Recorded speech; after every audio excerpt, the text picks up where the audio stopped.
Now in this first problem of exercise 8.2, what we have given that this ABCD is any type of quadrilateral, and these are the P, Q, R and S are the midpoints of sides AB, BC, CD and AD respectively.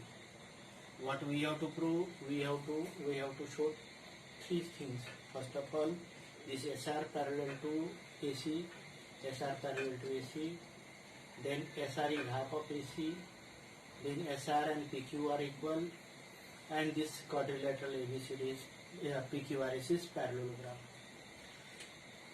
There are many properties of parallelogram. One of the property of the parallelogram is in the quadrilateral, if one pair of opposite side parallel as well as equal, then that quadrilateral is parallelogram. We prove that we show this by this property of parallelogram.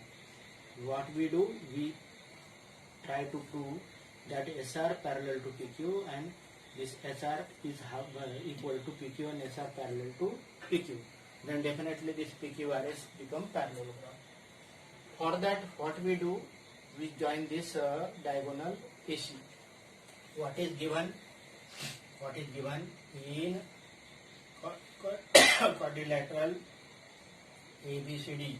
in quadrilateral ABCD, P, Q, R and S are midpoints of sides,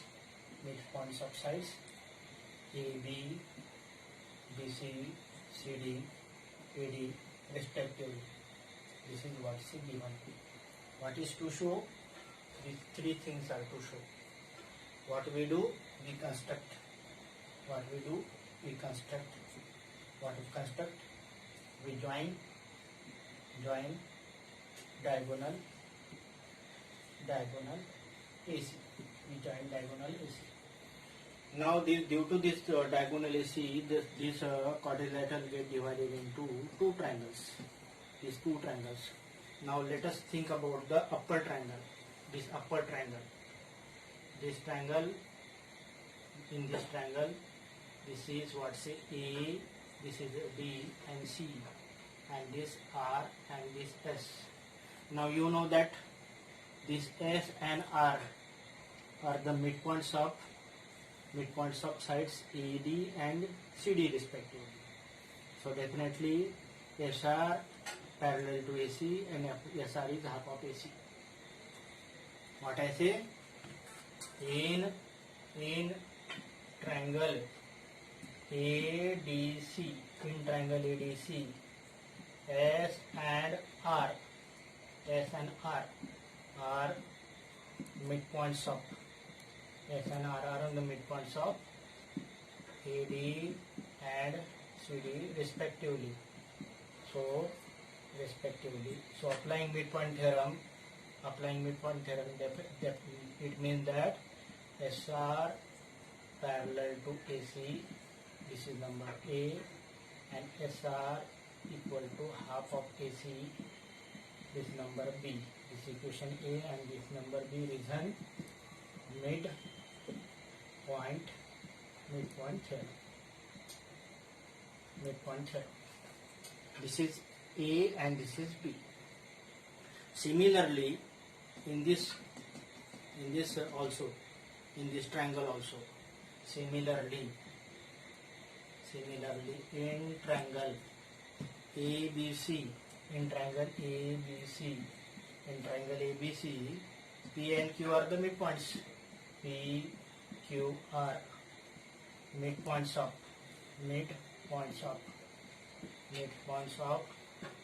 sides, midpoints of this side, AB and BC respectively. So it implies this PQ parallel to AC and PQ is half of AC. It implies PQ parallel to AC, let us say this C, and PQ equal to half of AC. This is D. Again reason midpoint theorem. And if these are the four if we consider the 4, then what happen? SR parallel to AC, SR parallel to AC, and PQ parallel to AC, PQ parallel to AC means both are parallel to AC, SR and PQ parallel to AC. So equation A and C implies SR parallel to SR parallel to PQ, PQ parallel to SR. Let us say E, and from B and D, SR half of AC and PQ half of AC.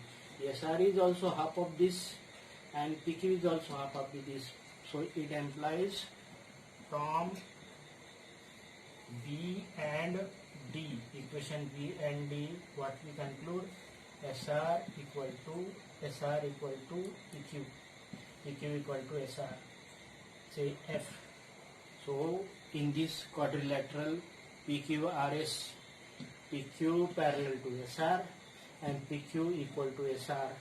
So these two equation, these two implies, so E and F implies quadrilateral PQRS is parallelogram.